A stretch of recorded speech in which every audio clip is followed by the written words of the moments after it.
ମୁଁ ସ୍ମିତା ଆପଣମାନଙ୍କୁ ସ୍ୱାଗତ କରୁଛି ଲର୍ନ ଇନ୍ ପାଇପଲାଇନ୍ ଚ୍ୟାନେଲକୁ। ଏହି ଚ୍ୟାନେଲରେ ଆମେ ମହାପୁରୁଷଙ୍କ ଜୀବନୀ ବିଷୟରେ ଜାଣନ୍ତି, ତା ସହିତ ଟିକେ ଆଗକୁ ବଢିବା ଆଉ ଜାଣିବା ଓଡ଼ିଶାର ଇତିହାସ। ପ୍ରତ୍ୟେକ ଭିଡିଓରେ ଆମେ ଏକ ପ୍ରଶ୍ନ ଆଣିବା, ସେଇ ପ୍ରଶ୍ନର ଉତ୍ତର ଖୋଜିବା ଆଉ ତା ସହିତ ଜାଣିବା ଆମେ ଓଡ଼ିଶାର ଇତିହାସ, କିନ୍ତୁ ମାତ୍ର 5 ଧାଡିରେ। ଆଉ ଯଦି ଅଧିକା ଜାଣିବାର ଅଛି କମେଣ୍ଟ କରିବ, ତାକୁ ଆମେ ନେଇକି ଆସିବା। ତାହେଲେ ଯିବା ଜାଣିବା ଆଜିର ଭିଡିଓରେ କଣ ରହିଛି। କବି ଗଙ୍ଗାଧର ମେହେରଙ୍କର ଅବଦାନ ବିଷୟରେ ଆଜିର ଭିଡିଓରେ ଆମେ ଜାଣିବା। ତାଙ୍କୁ ସ୍ୱଭାବ କବି ଗଙ୍ଗାଧର ମେହେର କୁହାଯାଏ। କବି ଗଙ୍ଗାଧର ମେହେର ଜଣେ ପ୍ରସିଦ୍ଧ ଓଡ଼ିଆ କବି ଏବଂ ସମାଜ ସଂସ୍କାରକ ଥିଲେ। ସେ ଓଡ଼ିଶାରେ ସ୍ୱଭାବ କବି ଭାବରେ ସମ୍ମାନିତ। ଗଙ୍ଗାଧର ମେହେର ଶାସ୍ତ୍ରୀୟ ସଂସ୍କୃତ ସାହିତ୍ୟିକ ଶୈଳୀକୁ ସ୍ଥାନୀୟ ଉପଭାଷା ଏବଂ ପ୍ରାକୃତିକ ଚିତ୍ରଣ ସହିତ ମିଶ୍ରଣ କରି ଓଡ଼ିଆ କବିତାକୁ ଆଧୁନିକରଣ କରିଥିଲେ।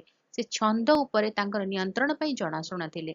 କବିତାର ଲୟ ଏବଂ ଛନ୍ଦିତ ରଚନା, ଯାହାକୁ ସେ ଗଭୀର ଭାବନା ଏବଂ ଦାର୍ଶନିକ ଚିନ୍ତାଧାରା ଦ୍ୱାରା ପ୍ରକାଶ କରିବା ପାଇଁ ପ୍ରଭାବଶାଳୀ ଭାବରେ ବ୍ୟବହାର କରିଥିଲେ।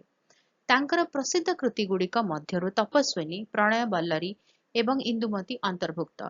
ଏହି ଦୀର୍ଘ ଆଖ୍ୟାତ୍ମକ କବିତାଗୁଡ଼ିକ ତାଙ୍କର କାବ୍ୟିକ ଗଭୀରତା ଏବଂ କାହାଣୀ କହିବା ଦକ୍ଷତାକୁ ପ୍ରଦର୍ଶନ କରନ୍ତି।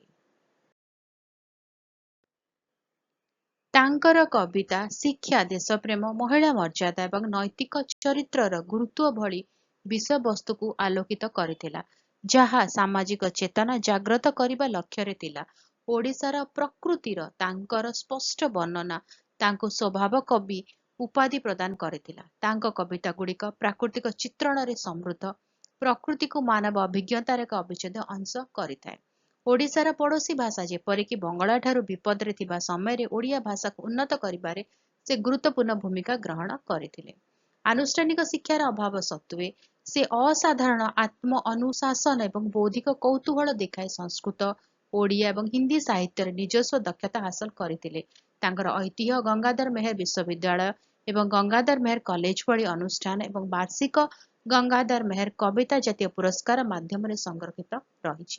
ଭିଡିଓଟି କେମିତି ଲାଗିଲା ମୋତେ କମେଣ୍ଟ କରିକି ଜଣାଇବ। ଯଦି ଭଲ ଲାଗିଲା ଭିଡିଓଟି ଲାଇକ୍ କରିଦବ, ଭିଡିଓକୁ ସେୟାର କର, ଚ୍ୟାନେଲକୁ ସବସ୍କ୍ରାଇବ କରି ବେଲ୍ ଆଇକନ୍ ପ୍ରେସ୍ କରି ଅଲ୍ ନୋଟିଫିକେସନକୁ ଅନ୍ ରଖିଥାଅ। ରହୁଛି, ଦେଖା ହେବା ଆଗାମୀ ଭିଡିଓରେ। ନମସ୍କାର।